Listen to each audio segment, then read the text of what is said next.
बिस्मिल्लाहिर्रहमानिर्रहीम, अस्सलाम वालेकुम।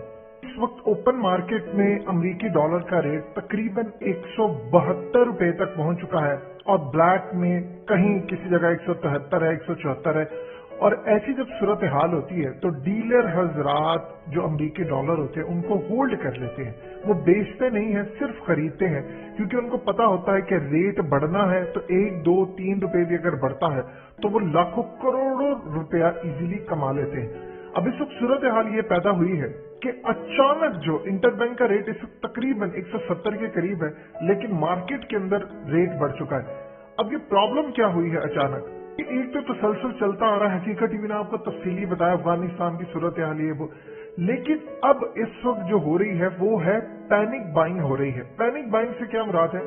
देखिए, असल में तकरीबन अगर हम सिर्फ जुलाई और अगस्त की बात करें, क्योंकि सितंबर अभी पूरा क्लोज नहीं हुआ, तो तकरीबन 12 अरब डॉलर के जितने ताजिर हजरात हैं। इस वीडियो की अहम डिस्कशन चलती रहेगी, लेकिन इससे पहले आप वीडियो को लाइक करें, हकीकत टीवी को सब्सक्राइब कर लें और बेल आइकन पर जरूर क्लिक करें। उन्होंने इंपोर्ट के लिए ऑर्डर दिए हैं और ये हो सकता है 1-1.5 महीने में चीजें उनकी पहुंच जाए या कुछ भी है। उनको असल में मार्केट में हवा जो फैली हुई थी कि आईएमएफ ने पाकिस्तान को कहा है कि आप अपनी करेंसी को करें डी वैल्यू। अब जब आप करेंसी को डी वैल्यू करेंगे तो मिसाल के तौर पर आपका डॉलर का रेट 185 तक पहुंच सकता है, जो वो चाह रहे हैं, और जब 185 पर पहुंचेगा तो 200 तक भी इजीली पहुंच जाएगा। अब इस वक्त ताजिर काम ये कर रहा है कि उन्होंने जो भी रेट मिला उन्होंने उसकी बाइंग कर ली और उसके बाद ऑर्डर अपना प्लेस कर दिया। चूंकि वो बाहर से इंपोर्ट करते हैं, चाइना से, दुनिया भर से, जिन ममालिक से भी उन्होंने इंपोर्ट करना है, तो यहाँ पर आते आते 2-2.5 महीने में उनका, 3 महीने में उनका माल आता है और फिर वो यहाँ पर आकर अब बेचते हैं। अब उनको ये पैनिक था, मिसाल के तौर पर किसी ने 160 रुपए का उस वक्त डॉलर से 1.5-2 महीने में, किसी ने 165 खरीदा, किसी ने 170, 75, जो उनको ब्लैक में, टीटी में जो रेट मिला उन्होंने खरीद लिया। अब प्रॉब्लम ये हुई है कि उनको खतरा ये था कि अगर रेट बढ़ता है तो जो चीज अब हम 160 की, 65 की ले रहे हैं अमरीकी डॉलर में, या 170 की, अगर 185-90 तक चला जाता है तो हमें तो बहुत महंगी पड़ेगी, लिहाजा हम अभी से ऑर्डर जारी कर दें।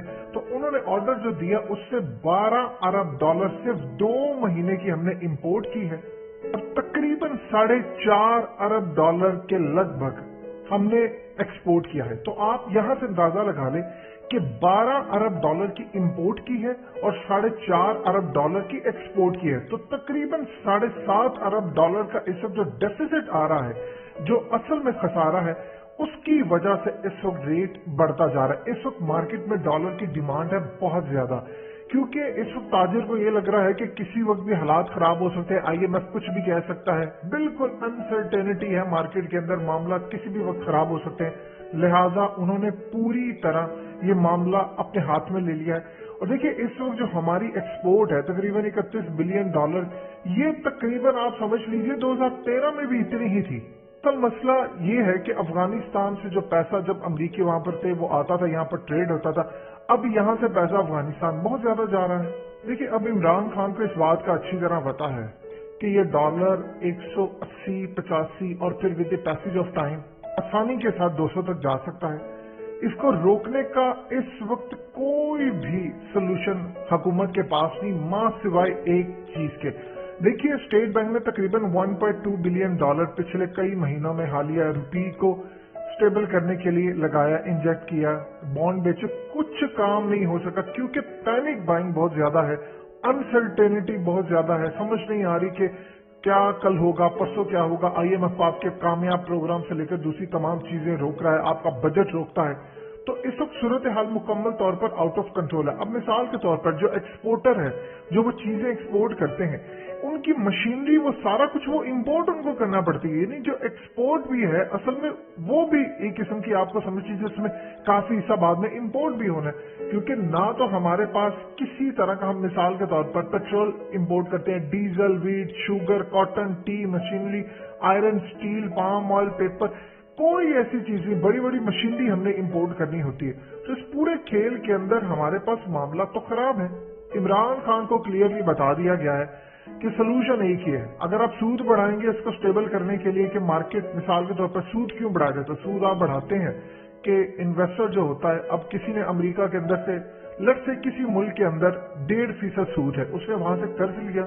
अब वो वहां से कर्ज लेकर आपके मुल्क में 8%, 7.5%, 7.25%, 10%, 12% जितना भी होता है उसमें इन्वेस्ट करता है, और यहां से वो ज्यादा सूद में पैसा लेकर उसके बाद वापस अमेरिका के अंदर कर्जा उन्होंने चूंकि देना होता है 1.5-2 या जिस मुल्क से भी लिया होता है, डिपेंड करता है किस मुल्क से लिया, तो 4-5% भी अगर किसी को प्रॉफिट नजर आता है कि यहाँ सूद ज्यादा है, यहाँ प्रॉफिट मिलता है, तो उसके बाद वो वहां से कर्जा लेकर ये निकल जाते हैं। अब ये सूद बढ़ाते हैं, लेकिन इससे आपकी मईशत का बेड़ा गर्क होता है। इमरान खान के पास है सोल्यूशन एक, जिस तरह तैयब उर्दगान ने किया था, वो सोल्यूशन था कि उन्होंने कतर से मदद ली, वो भी ज्यादा काम नहीं कर पाई, ये बात याद रखिएगा। कतर ने इमीडिएटली उनको 10 अरब डॉलर और फिर बाद में अरबों डॉलर्स मजीद दिए कि उनकी करेंसी स्टेबल हो जाए। अगर वो ना होती तो इस वक्त तुर्किश लीरा बिल्कुल जमीन बोस हो जाता, जो कि ऑल टाइम लो ऑलरेडी है।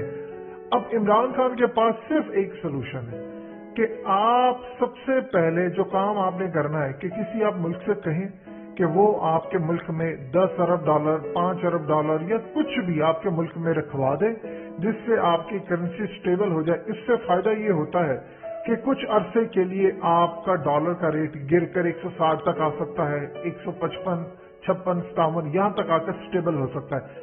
लेकिन ये वही चीज होगी कि किसी ने आपको वक्ती तौर पर पैसे रखवा दिए, अगर उसने मांग लिए बाद में तो आपकी सूरत हाल खराब हो जाएगी। देखिए, इस वक्त इमरान खान के पास सोल्यूशन कोई नहीं है दूसरा। असल कहानी ये थी कि जो चोर चके लुटेरे थे उनका पैसा पाकिस्तान में आता और यहाँ पर आकर काम होते, पाकिस्तान में चीजें होती। देखिए, इन्वेस्टर जो बाहर का है वो देखता है कि इस मुल्क में मैं क्यों इन्वेस्ट करूं, जहां पर करेंसी स्टेबल नहीं है, जहां पर इंसाफ नहीं मिलता। अगर मैंने कुछ इन्वेस्ट किया, मेरा कोई केस चल गया, मुझे किसी ने आकर कोई मसला किया, तो ना तो मुझे अदालतों से इंसाफ मिलेगा, ना पुलिस मेरा साथ देगी, हुकूमती लेवल पर काम नहीं हो रहा।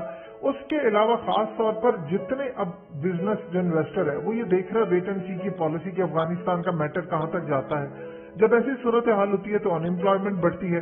उसके अलावा जब आप करेंसी को डी वैल्यू करते हैं तो डी वैल्यू करने के बाद लोग डे बाय डे गरीब होते हैं। अब लोग कहते हैं जी आम शख्स का क्या डॉलर से लेना देना, डायरेक्टली है, क्योंकि जो हमारी तमाम चीजें हैं वो बाहर से इंपोर्ट होकर आती हैं। जब वो चीजें महंगी हो जाएंगी तो लोगों को तो मसला होगा।